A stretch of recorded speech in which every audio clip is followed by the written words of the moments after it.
Hello, this is Daniel Ritchie, developer of Howler, and in this tutorial I'd like to talk on the subject of Nurnies. That's a term I believe originated with Ron Thornton of Babylon 5, referring to all the little details you would see on a spaceship. They don't necessarily do anything, but they look like they might do something. So we're going to start by creating some using a custom brush. Now, in the past, we've done some tutorials where we use the hull plate filter to create 3D city scenes, but this time we're going to create a set of Nurnies using just by hand using a custom brush, and we're just going to start with some rectangles. So I'm going to clear the screen, select black as my primary color, and I'm going to select the rectangle tool, and I'm just going to draw. Now, when you draw, you can use the right or left mouse button if you're using a mouse. So you can draw with one and erase with the other, assuming your secondary color is the same as your background color, which is what you get if you clear the screen.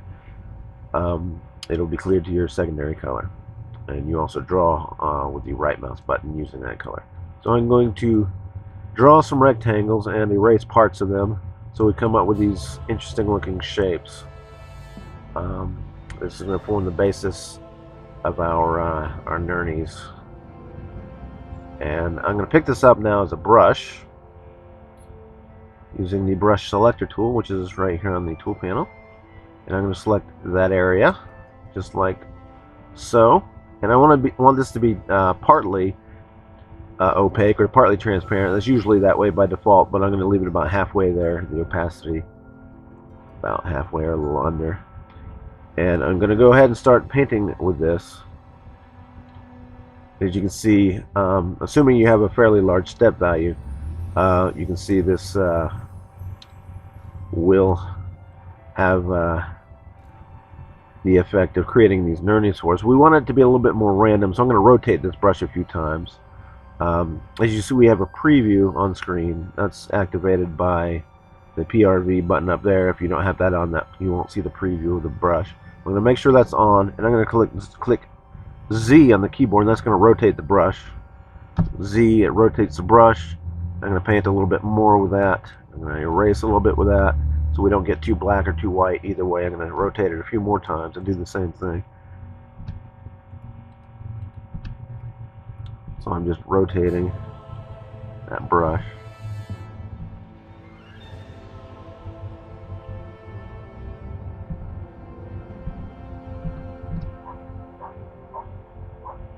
Now that we've done that, I'm going to go ahead and clear the brush and press the period on the keyboard. That will take me to a default single pencil brush. That's just a quick way of getting rid of that. Now that we've done that, we've basically created all these little Nurnies and things.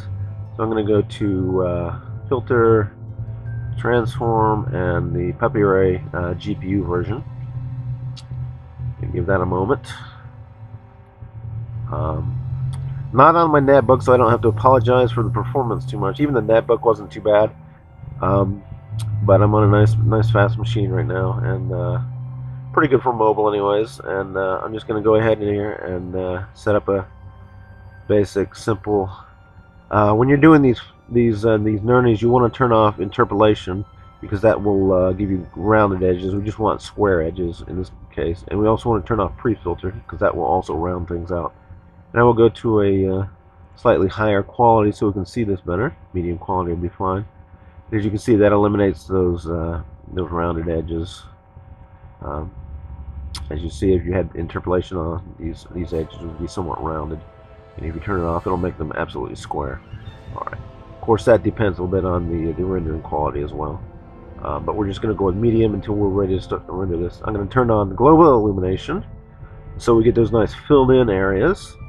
And even now you're starting to see that this scene is fairly complete. We created a city scene. Basically all we have to do now is decide on a quality setting. I'm going to go to high quality and probably work from there. And this will take a little bit longer now. I'm fairly satisfied with that. It is a little grainy looking though. You might go with the final render. But I'm more concerned with it looking good than being really sharp right now, so I'm just going to go ahead and leave it that. You can eliminate some of the graininess by using more anti-aliasing. We've said in the past that the puppy ray on the GPU uses stochastic filtering, and the number of anti-aliasing samples is a literal value, unlike in the past in the CPU version.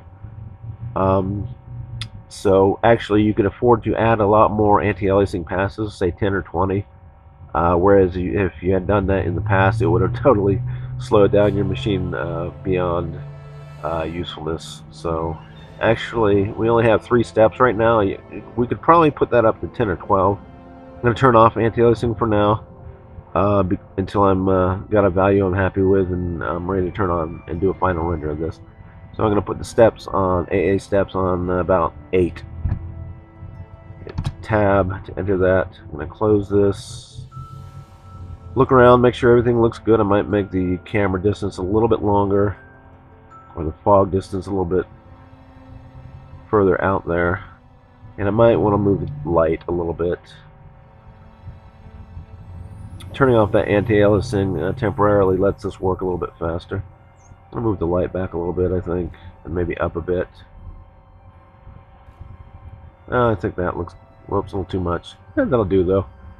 And I'm going to go ahead and turn on the anti-aliasing, and that should take a few moments.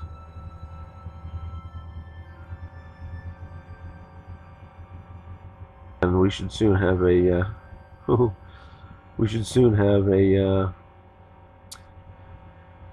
there it goes. Whoops, I think I actually did click that twice, so it turned it back off. So I'll just do that again. And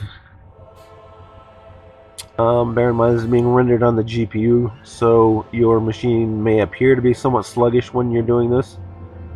That is because it's the GPU. Presently, not many GPUs really support any kind of multitasking. So what we have to do is divide our image into grids so that it'll free up more time for the GPU, for the user to be able to interact with his computer, because at some point the user needs to see what he's doing, and that's all handled by the graphics card. So if we were actually to use the processor, the GPU, for 5 or 6 minutes, you wouldn't be able to see anything on screen for that whole time. So anyways, as you've seen here, we've created these Nurnies using a custom brush.